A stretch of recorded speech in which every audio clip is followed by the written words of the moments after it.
الحمد للہ رب العالمین والعاقبۃ للمتقین والصلاۃ والسلام علی اشرف الانبیاء والمرسلین اما بعد اعوذ باللہ من الشیطان الرجیم بسم اللہ الرحمن الرحیم قال اللہ تبارک و تعالی فی شان حبیبہ مخبرا وعامرا ان اللہ وملائکتہ یصلون علی النبی یا ایھا الذین آمنوا صلوا علیہ وسلموا تسلیما الصلاۃ والسلام علیک یا سیدی یا خاتم النبیین وعلی آلک واصحابک یا سیدی یا خاتم المعصومین۔ عزیز ساتھیو، بزرگو، دوستو، اللہ رب العالمین کی ذات کا بے پناہ فضل اور کرم ہے کہ اس ذات نے ہمیں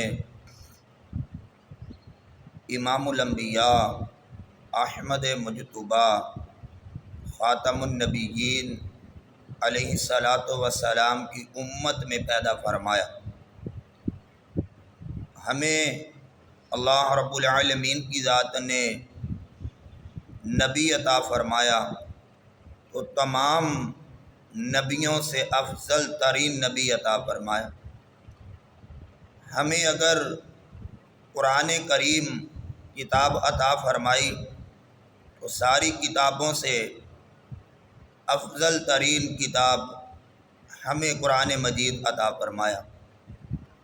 ہمیں جو نماز عطا فرمائی وہ ایسی نماز عطا فرمائی کہ جس کے بارے میں امام الانبیاء علیہ الصلوۃ والسلام نے فرمایا الصلاۃ قرۃ العین، حضور فرمایا نماز میری آنکھوں کی ٹھنڈک ہے۔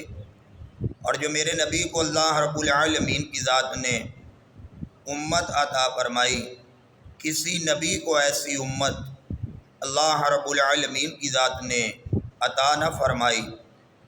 جو مقام، جو مرتبہ، جو فضیلت، جو اعزاز، جو عزتیں آقا علیہ الصلوۃ والسلام کی امت کو عطا فرمائی ہیں، کسی نبی کی امت کو اللہ رب العالمین کی ذات نے یہ مقام نہیں عطا فرمایا ہے۔ حضرت داتا علی حجویری رحمۃ اللہ تعالی علیہ، آپ کشف المعجوب شریف میں لکھتے ہیں کہ ایک تابعی بزرگ تھے جو مدینہ شریف میں قیام پذیر تھے۔ ان کا نام حضرت عبد الرحمن ابن فاروق تھا۔ فرماتے ہیں کہ گھر سے جہاد کرنے کے لیے تیار ہوئے۔ اس وقت معاملات اس طرح کے ہوتے تھے کہ ایک علاقہ جب فتح کر لیا جاتا تھا تو پھر اگلے علاقے کو فتح کرنے کے لیے سفر شروع کر دیتے تھے۔ حضرت عبد الرحمن ابن فاروق جب گھر سے جہاد کے لیے چلنے لگے تو آپ کے ہاں بچے کی ولادت کا وقت تھا۔ اپنی بیوی کو 30,000 دینار دے کر حضرت عبد الرحمن ابن فاروق رضی اللہ تعالیٰ عنہ روانہ ہو گئے۔ لکھا ہے کہ 27 سال تک آپ جہاد میں رہے۔ 27 سال کے بعد جب آپ جہاد سے واپس آئے آپ کے ہاں بیٹا پیدا ہو چکا تھا، 27 سال اس بچے کی عمر ہو چکی تھی۔ اب پیچھے سے بچے کی ماں نے کیا کیا کہ اس بچے کو اللہ رب العالمین کی ذات کا دین پڑھایا، اتنا دین پڑھایا، رسول اللہ صلی اللہ علیہ وسلم کی حدیث کا اتنا سبق پڑھایا کہ ایک وقت ایسا آیا کہ ان کا وہ بیٹا جن کا نام ربیہ ہے، اور وہ مسجد نبوی شریف کے امام بن گئے، اور مسجد نبوی شریف میں بیٹھ کر رسول اللہ صلی اللہ علیہ وآلہ وسلم کی حدیث پاک پڑھایا کرتے تھے۔ حضرت حسن بصری رحمت اللہ تعالی علیہ جیسے ان کے شاگرد تھے۔ اللہ رب العالمین کی ذات نے ان کو اتنا علم دین سے نوازا ہے، جن کے بارے میں آقا علیہ الصلوۃ والسلام فرماتے ہیں خیرکم من تعلم القرآن وعلمہ۔ اللہ کے نبی فرمایا سب سے بہترین انسان وہ انسان ہے جو خود قرآن کریم پڑھے اور دوسرے لوگوں کو قرآن کریم کی تعلیم دے، دوسرے لوگوں تک راہ حق کا پیغام پہنچائے، دوسرے لوگوں تک دین کا پیغام پہنچائے۔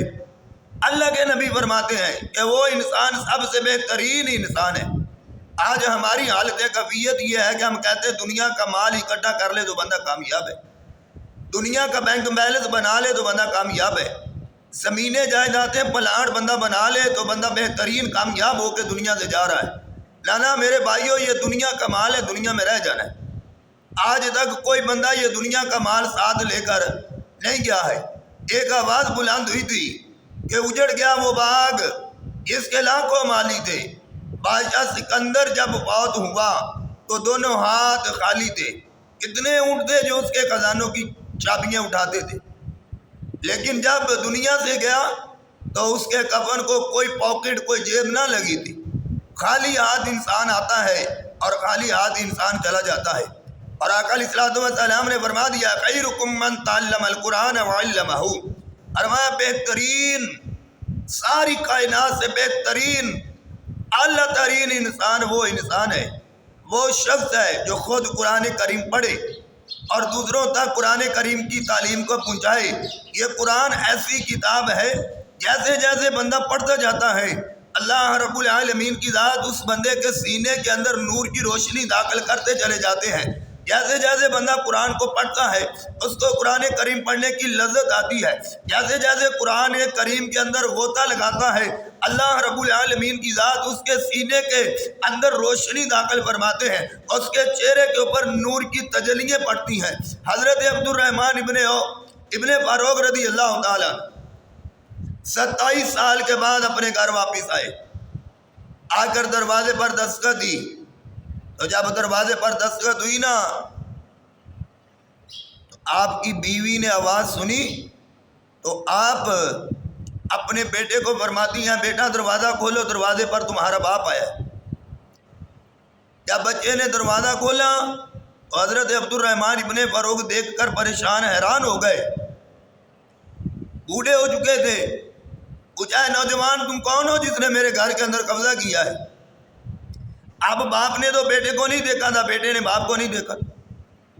وہ پوچھنے لگا بابا جی آپ کون ہیں جو میرے گھر میں گھسے آئے چلے آ رہے؟ اندر سے آواز آتی ہے کہ بیٹا ان بزرگوں کو اندر آنے دو، یہ تمہارے باپ ہیں۔ اتنے میں اذان عصر کا وقت ہوا، عبد الرحمن ابن فاروق گھر بیٹھ گئے۔ آپ کا بیٹا ربیہ تیاری کی، امامہ شریف پہنا، جبہ پہنا، مسجد نبوی شریف کے اندر عصر کی نماز کے لیے حاضر ہو گئے۔ جی جب آپ نماز کے لیے آ گئے حضرت عبد الرحمن ابن فاروق اپنی بیوی سے پوچھتے ہیں تجھے 30,000 دینار میں نے دیے تھے، وہ کہاں ہے؟ تو بیوی کہتی اللہ کے بندے ابھی سفر سے آئے ہو، تھکے ہارے آئے ہو، پہلے نماز عصر ادا کر لو، عصر کی نماز کے بعد جب آپ لوٹ کر گھر آئیں گے تو پھر میں آپ کو آپ کے 30,000 دینار کا حساب دوں گی۔ حضرت عبد الرحمن ابن فاروق وضو کیا، مسجد کے اندر نماز کے لیے حاضر ہو گئے۔ جب عصر کی نماز پڑھی، عصر کی نماز کے بعد ایک نوجوان 27 سالہ جوان، خوبصورت چہرہ، سر پر امامہ شریف ہے، چہرے پر سنت رسول ہے، عزب کے اندر جبہ مبارک پہنا ہوا ہے، نبی علیہ السلام کی حدیثیں پڑھا رہا ہے، آگے لوگ بیٹھے اللہ رب العالمین کے محبوب کی حدیث پڑھ رہے ہیں، اللہ رب العالمین کے قرآن کی تعلیم حاصل کر رہے ہیں۔ عبد الرحمن ابن فروغ ساتھ والے ساتھی سے پوچھتے ہیں کہ اللہ کے بندے یہ نوجوان کون ہے، یہ خوبصورت جوان کون ہے جس کے سر کے اوپر امامہ بھی چمک رہا ہے اور جس کے چہرے پر سنت رسول بھی چمک رہی ہے، اور اللہ کے محبوب کی مسجد میں ممبر رسول پر بیٹھ کر، اللہ کے محبوب کے گھر میں بیٹھ کر یہ قرآن و حدیث کا سبق پڑھا رہا ہے۔ اور سننے والے نے کہا بابا یہ تو پتہ نہیں یہ کون ہے، سنا ہے کہ اس کے جو بابا ہیں وہ 27 سال ہو گئے جہاد پر گئے ہیں، ابھی تک واپس نہیں آئے ہیں، لیکن یہ اللہ رب العالمین کا بہت ہی پیارا خوبصورت نوجوان ہے جو رب کا قرآن بڑا پیارا پڑھاتا ہے، مصطفیٰ کی حدیث بڑی پیاری پڑھاتا ہے۔ جب محفل برخاست ہوئی، حضرت عبد الرحمن ابن فروغ اپنے گھر آئے تو بیوی نے کہا اے اللہ کے بندے اس 30,000 دینار کا حساب لے لو، اور کہا وہ حساب دو۔ کہنے لگی جو مسجد میں جس کے پیچھے نماز پڑھی ہے، جس کا درس سنا ہے، تمہیں پتا ہے وہ کون ہے؟ کون ہے؟ کہا جب تم جہاد پر جانے لگے تھے تو تمہارے ہاں بیٹا پیدا ہونے والا تھا، اللہ نے وہ مجھے بیٹا عطا کیا، میں نے اس کے اوپر وہ 30,000 دینار خرچ کیے، اس کو اللہ کے قرآن کی تعلیم دلائی، مصطفیٰ علیہ السلام کی حدیث کا سبق دلایا، آج اللہ نے اتنا کرم کیا ہے کہ وہی تیرا بیٹا جو ہے وہ مسجد نبوی کا امام بن چکا ہے۔ آج لوگ کہتے ہیں یہ بندے کو اللہ کے قرآن کی تعلیم دیں گے تو کھائے گا کہاں سے؟ قرآن کریم فرماتا ہے واللہ خیر الرازقین، تیرے رزق کا وعدہ اللہ کے ذمہ ہے۔ آؤ میرے بھائیو قرآن کے ساتھ اپنی لو لگا لو، قرآن کے ساتھ اپنی محبت لگا لو، اور ان ماؤں کو بھی کہتا ہوں کہ دیکھو جنہوں نے مصطفیٰ علیہ السلام کے قرآن کی لوریاں اپنے بچوں کو دی ہے نا، خدا کی قسم ہے وہ دنیا میں آ کر قرآن ہی سناتے رہے ہیں۔ خود بھی قرآن کریم پر عمل کرو اور اپنے بچوں کو بھی قرآن کریم کی تعلیم دو۔